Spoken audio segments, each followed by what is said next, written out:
Hello there! I'm Scotty. You're not. Welcome back to my impromptu uh, review series for the Hills of Eyes movies. As of right now, I am contemplating whether or not I'm going to do Mind Ripper because that was originally scripted to be a Hills Have Eyes movie. Hills Have Eyes movie, but it was changed, so I'm not 100% sure. If I do cover it, it'll be after the two remakes because and my pros and cons, and if I want to do it. If I want to do it. So we are on The Hills Have Eyes Part 2, a pretty much forgotten sequel to The Hills Have Eyes. Coming out in 1985, and originally, Wes Craven started filming this in 1983, because after Swamp Thing in 1982, he didn't make that much money, so needing to pay the bills, he went back to the only thing he could make money off of at the time, which was The Hills Have Eyes, and so he started making a sequel. However,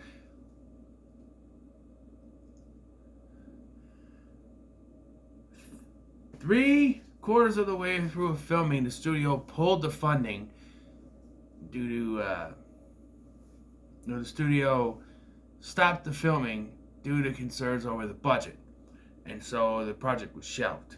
However, in 1984, Nightmare on Elm Street came out. And so after that, they decided, hey, we got a Craven movie we can put out. And so they let Craven release it. But he had to finish the movie. Let Craven finish the movie and release it in 1985. So there's actually two different release years for this. Some say in 84, some say 85. He was meant to come out in 84, but came out in 85. It's almost 11:30, so I'm gonna probably yawn. I could record at 10 o'clock in the morning and still yawn. I get in the middle of the day, yawn. It doesn't matter. But the sequel sees a group of motorcyclists journeying through the Nevada desert, coming across only two this time mutant people. Sort of. This movie sucks. It's not completely terrible. It has its things, but it's not frying hell terrible. But it's not a good movie. It's not a good movie. There are some things about it that can work if it was executed right. So, first of all, the first one was a film about a family traveling through the desert and attacked by cannibals, but it was a character study as well. We learned about our main characters. We learned about the evil character, the cannibal characters, and we saw interactions. We saw, the fear of people. Like Bobby in the first film, when he finds the dead dog, he is horrified. He has that trauma, and we feel that, and there's a lot of screaming, especially from Brenda, and there's just all that stuff. It's a terrifying horror film. The sequel is reduced to a slasher in the vein of Friday the 13th, and I don't mean it's almost like a Friday the 13th. Like if you put a Jason mask, a Michael Berryman, or put the Reaper. If you just had the Reaper put the hockey mask on while he was killing people in this movie, this could be a Friday the 13th movie in a desert. It literally has the same kind of plot points. Now the fact that Kevin Spiritus, who is in Friday the 13th Part 7, is in this movie. It's a group of young adults, not teenagers, young adults, going on a trip. They get stuck in the middle of a place, and they're attacked and killed by a big hulking person. Until it's down to the final girl. You get the final girl circuit, which in this movie doesn't really make sense because our main character is blind, and yet somehow finds every single goddamn dead body. Our final girl is blind, I should say. And yes, it's a slasher. And I was watching this, and it got to the point where the Reaper sliced this dude's throat, and I went, oh shit, this is a slasher. And this was maybe like the fourth kill in the movie, and it finally dawned on me. This is a fucking slasher. The only two characters that returned from the previous film, well, three actually. Only three characters that returned from the previous film are Bobby, which is unnecessary because only in the beginning of this. Ruby, who they try to have a twist where it's like, oh, there's this character Rachel. She looks familiar. Oh, look, she's having a dream about the events of the first film. She's Ruby.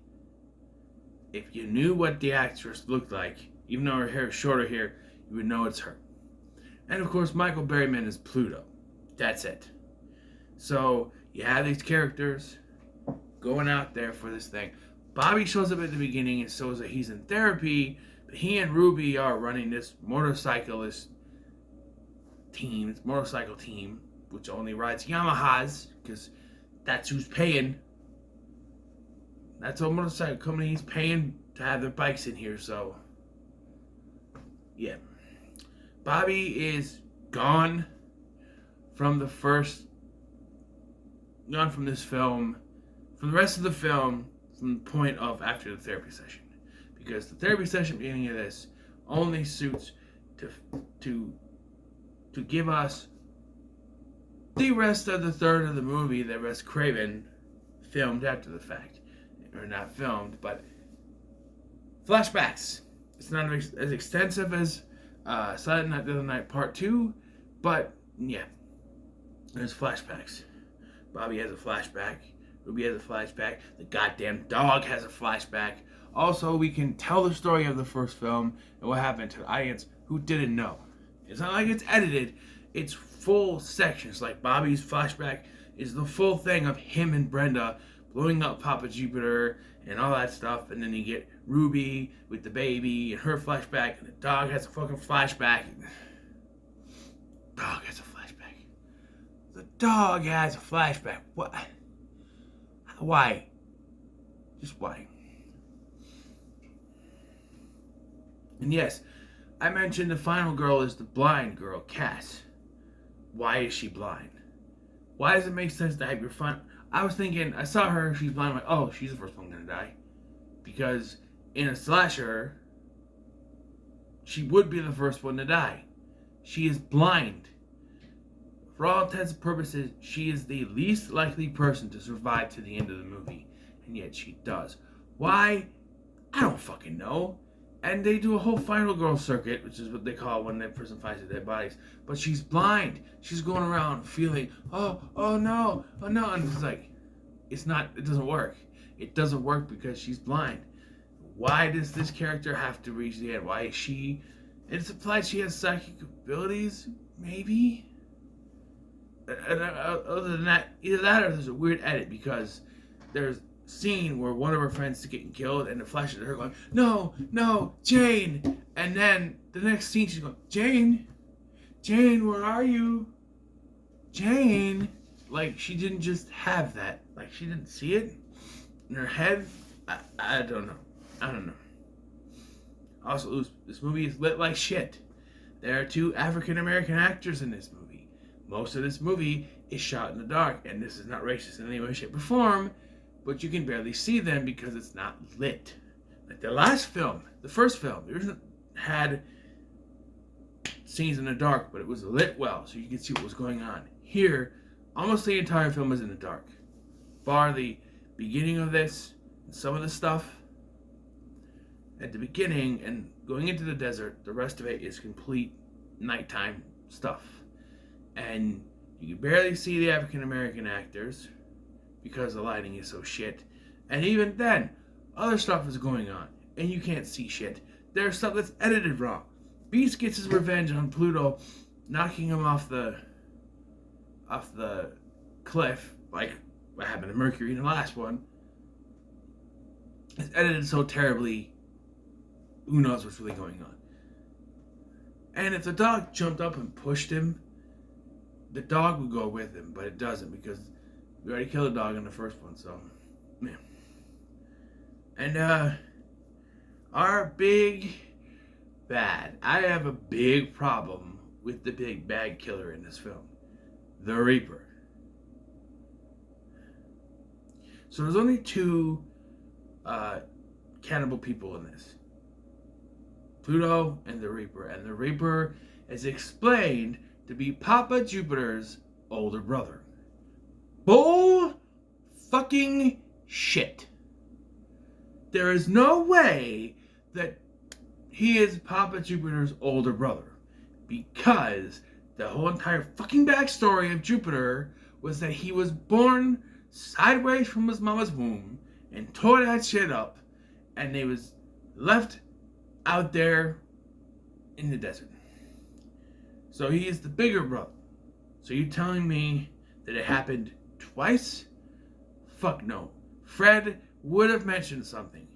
This is just a way to get another character involved in it.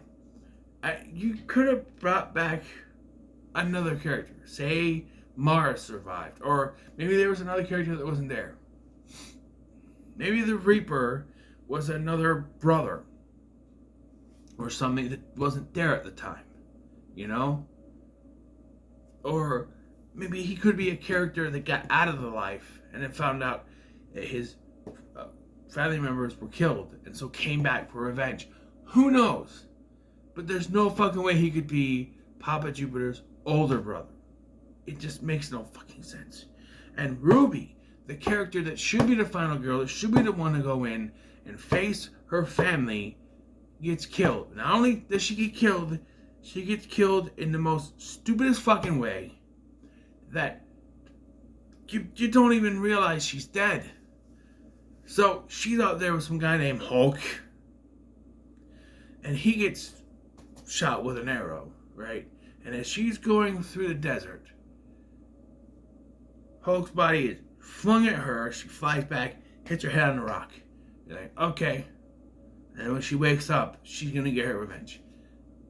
And then when she get to the end of the film, and you see Cass with his final girl circuit, and she meets up with the also not dead Kevin Spirits' character.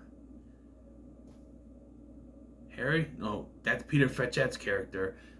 Damucci from Grease 2 is in this. He dies almost right away, but you know.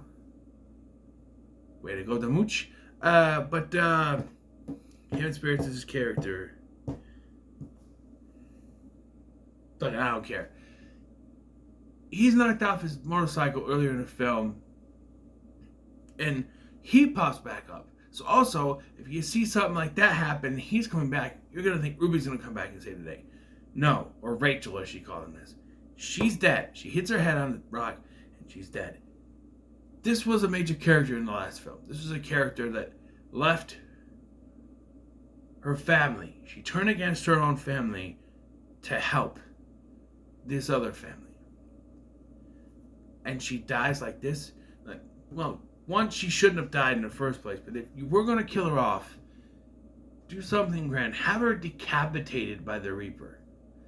You know? Something big, not she gets a dead body flung at her and falls down and cracks her head on a rock. It's fucking stupid. It could be, and I'm not saying it is, but it could be that this was one of the things not filmed before it was shut down. And so they hired a stunt woman because they couldn't get the actress to come back or something. And they had a stunt woman just to do the falling down and knock her head and just kill off the character. Maybe she was supposed to stand up to him. Who knows? And they could only get the other two to come back to finish it. Who knows? We'll never know. Unless the Joe Blow video I'm going to watch later explains, but who knows? And then then you have the Reaper, supposed to be a big, bad, bigger brother to Papa Jupiter. Bullshit, but supposed to be. Makes no fucking sense, but sure. And even to the point where they tried the same fucking setup with him as they did on Jupiter, and he's like, oh no, Reaper not stupid like Papa Jupiter. Reaper not that stupid. And he still dies that way. Because they pull the thing, takes a minute, but sets the thing, sets him on fire. think he's gonna survive. He doesn't. He's dead. And then the cast, Kevin Spiritus and the dog Beast, walk off into the sunrise. Not sunset, sunrise. And that's it.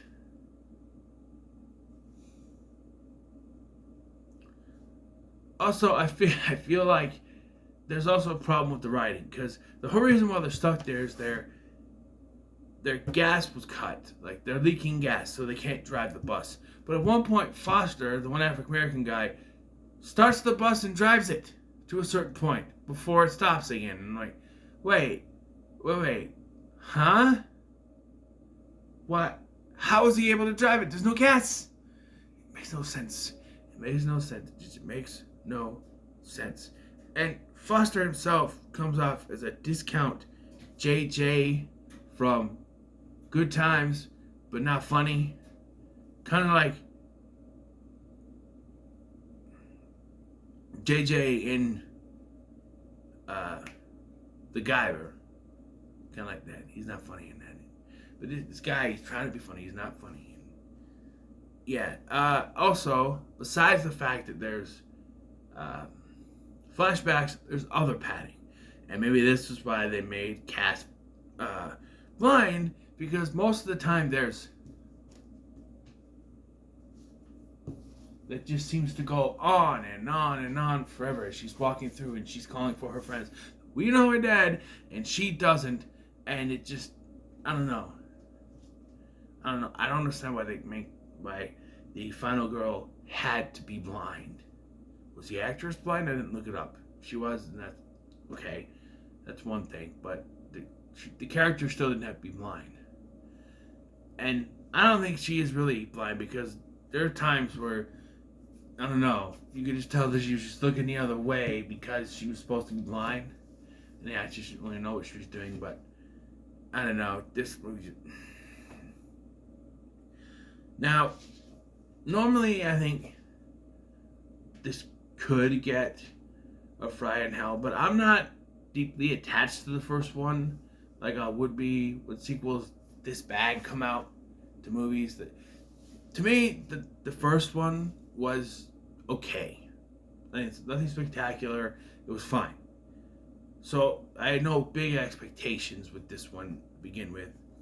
So I'm just gonna say that The Hills Have Eyes Part 2 is not worth your time. Do not watch it. Stay away from it. If you absolutely must, like if you're a completionist and you watch the first one and you want to watch the remix, you absolutely must complete all of these, then fine. Watch it. It's free on Tubi. You got the ads, but it's free on Tubi. Watch it there. But other than that, not worth your time. So, what are your thoughts on The Hills Have Eyes Part 2? Let me know in the comments below. Make sure to like, share, and subscribe. Thanks for watching. I've been Scotty, and I'll see you in the next one.